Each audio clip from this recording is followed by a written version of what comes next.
video games. We never know how long we're gonna play one for. It could be 5 minutes, it could be 100+ hours before we know if we're gonna like a game or not. Some of us can play for a short amount of time and be like, oh, this is great, or sometimes it takes a hell of a lot of amount of time to get into a game. And today I wanna talk about my experiences with games, whether it be something I played for a short extent, or something I played and I'm like, nope, and I shelved it and didn't want to touch it again, or something that I played for a long time and grew to love it. Failures. Well, at least for PlayStation 1. As you know, PlayStation 1 has a huge ass library and there's so many games that I still want to experience, even at least just once. And that's no exception whenever it comes to RPGs. And I played my fair share of games that I loved and fair share that I've not.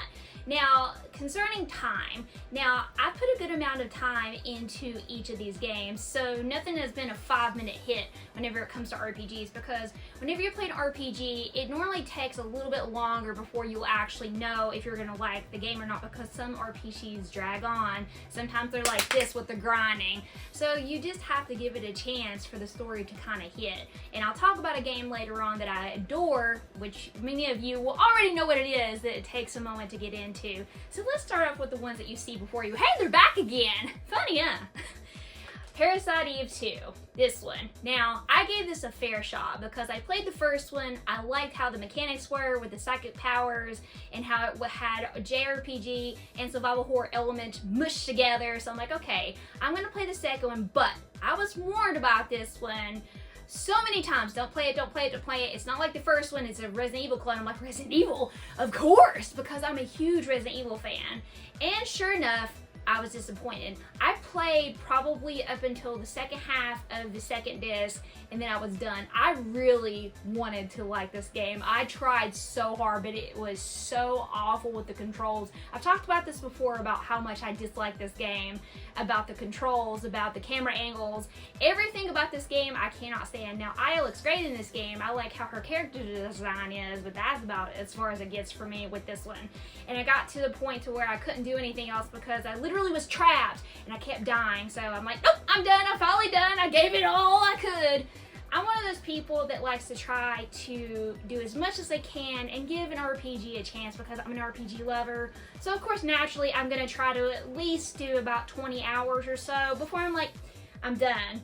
Now, speaking of RPGs, this one, Beyond the Beyond. This one was about that, about 20 hours. I could not figure out where the hell I was going. The map is terrible. You have a curse on one of your characters from the start, and it's a pain in the ass.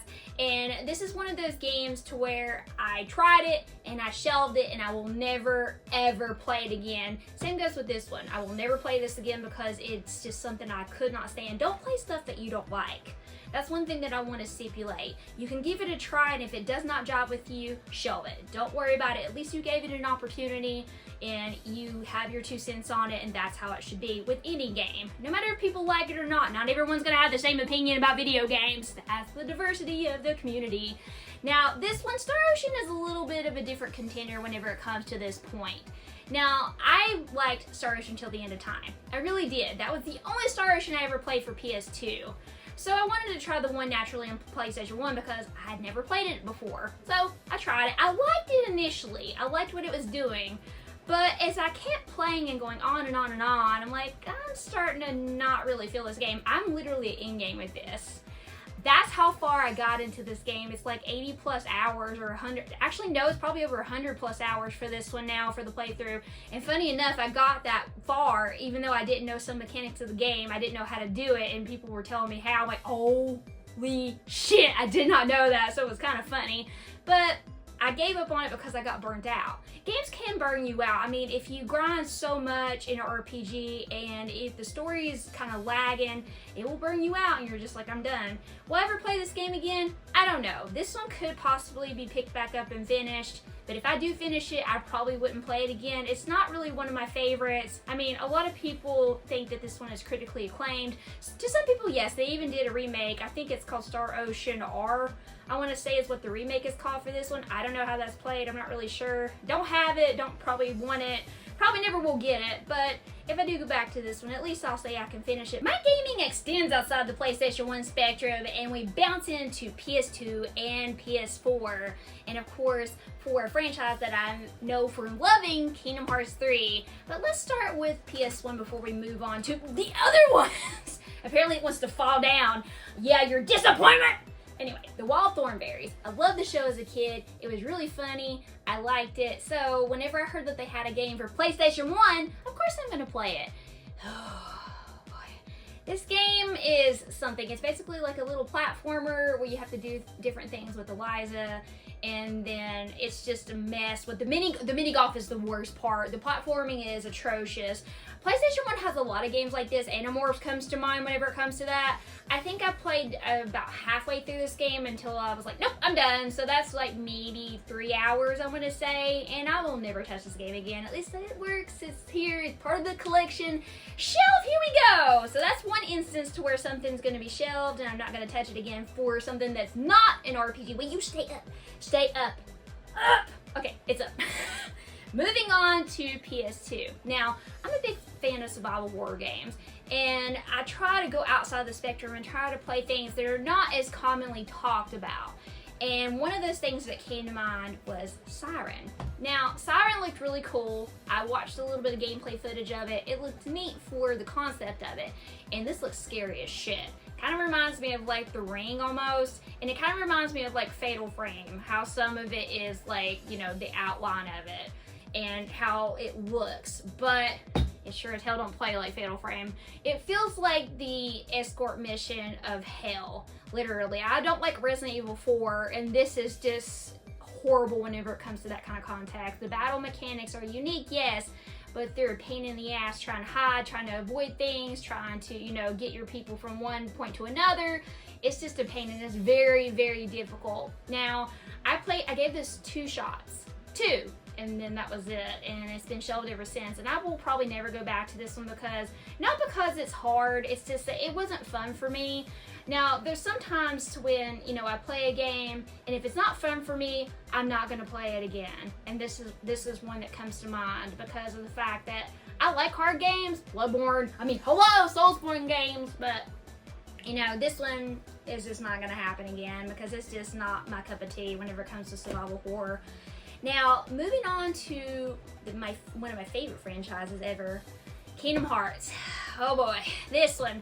You have heard me rant and rave over and over and over and over. You've probably seen multiple videos with just this game in it, along the lines of other ones. But this one is in here for a different reason. Now, whenever you pay a lot of money for a game, you're naturally going to play that said game. I'm one of those people that will, you know, whenever I pay $100+ for a game, I'm gonna play as much of it as possible. And this was $100 for the deluxe edition for PS4. And of course, naturally, I was really excited to like have my Keyblade out, which I have my Keyblades back there. I'm a huge Kingdom Hearts fan. I remember getting this whenever it was a midnight release, and I popped it in, and maybe about, I want to say halfway through, I'm like, what the fuck is this horse shit? There might be some ingredients over here, Sora. Shut the fuck up! I don't care about ingredients! It was over and over. I'm like, I don't want to hear it anymore.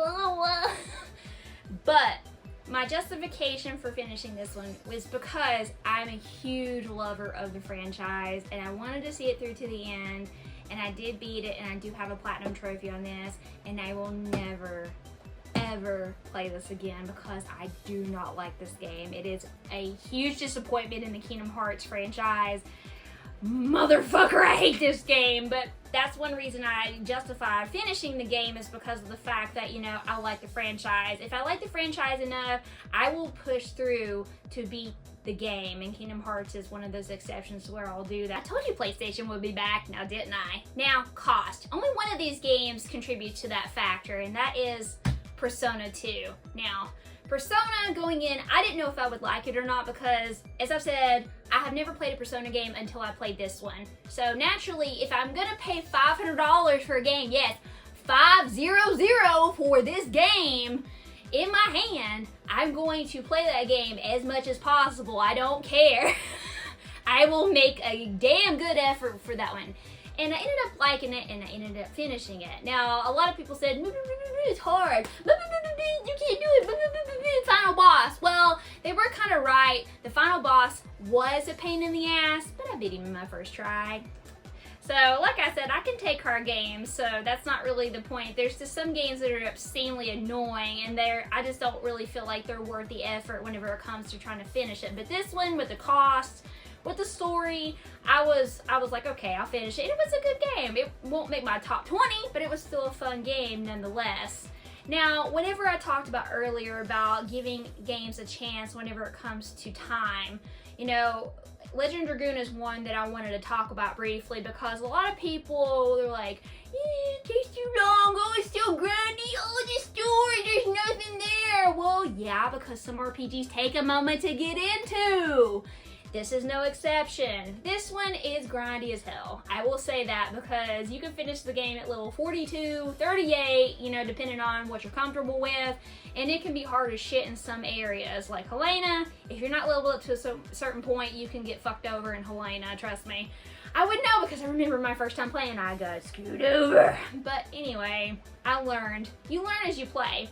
Now, when I first played this game, you know, it did take a minute to get into it. I'm like, damn. And plus, the addition system didn't really help either because I sucked at the additions when I first started. Now I'm the master of every addition. But anyway, that's one example that I wanted to point out is that, you know, even though games seem grindy, even though the story might take a little bit, sometimes RPGs are definitely worth investing into, especially this one. It's my favorite game on PlayStation 1, so of course I'm going to talk it up as high as give the game 5 minutes or 100 plus hours. It really just depends upon you and what you like as far as video games, how much you like the gameplay, how much you like the story. Every game is different, and I'm no exception to that rule. So don't be afraid to give games a chance. Give it more than 5 minutes because, I mean, who the hell's gonna know if they like a game in 5 minutes? I at least give it a couple hours before I'm like, I'm done. So that's what I wanted to talk about with y'all today, and I'd like to know from you. How long do you give a game? Do you shelve it after a while? Do you actually immerse yourself for hundreds and hundreds of hours? Let me know what your process is whenever it comes to how long you determine how long you're going to play a certain game.